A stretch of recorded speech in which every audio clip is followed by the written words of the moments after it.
South ఇండియాలోని అతి తక్కువ ధరలకి రత్నాలనందించే ఏకైక సంస్థ 6JVR. 3 సిద్ధం మహాసభల నిర్వహణ పూర్తి చేసుకున్నటువంటి నేపథ్యంలో 4వ సిద్ధం మహాసభకు అద్దంకిలో ఈ యొక్క ప్రదేశంలో 10వ తారీఖున సిద్ధం మహాసభకు సర్వం సిద్ధం చేసుకోవడం జరిగింది.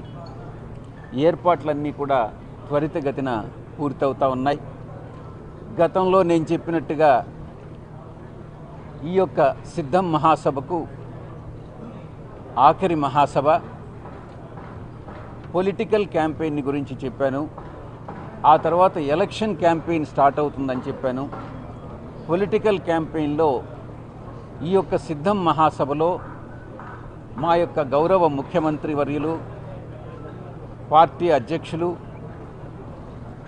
గత 5 సంవత్సరాల కాలంలో మా పార్టీ ప్రభుత్వం చేసినటువంటి అభివృద్ధి పనులు కానీ, ఇచ్చినటువంటి సంక్షేమ పథకాలు కానీ, చేసినటువంటి సమన్యాయం కానీ, సోషల్ జస్టిస్, ఈక్వాలిటీ వీటన్నిటినీ కూడా ఎక్స్ప్లెయిన్ చేయడం, వివరించడం జరుగుతుంది. రాబోయేటటువంటి 5 సంవత్సరాల కాలం 24 నుంచి 29 వరకు పార్టీ పందాను, పార్టీ యొక్క విధి విధానాలని మరింత ఎలా ఇంప్రూవ్ చేసుకుని ఎలా మంచి సుపరిపాలన అందిస్తామన్నటువంటి విషయాన్ని గౌరవ ముఖ్యమంత్రి వర్యులు వివరించడం జరుగుతుంది. సభకు ఏర్పాట్లన్నీ కూడా 10వ తారీఖుకి పూర్తవుతాయి, 9వ తారీఖునే పూర్తవుతాయి.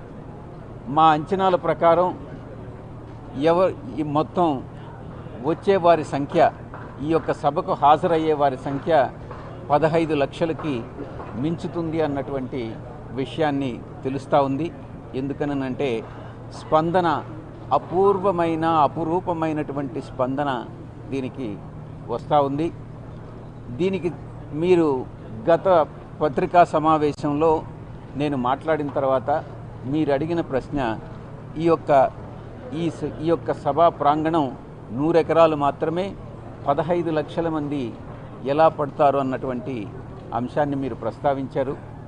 ఈ విషయంగా నేను మీకు తెలియజెప్పేది ఏంటంటే, ఈ సభా ప్రాంగణం పక్కన ఇంకా కూడా 100 ఎకరాలు ఉంది.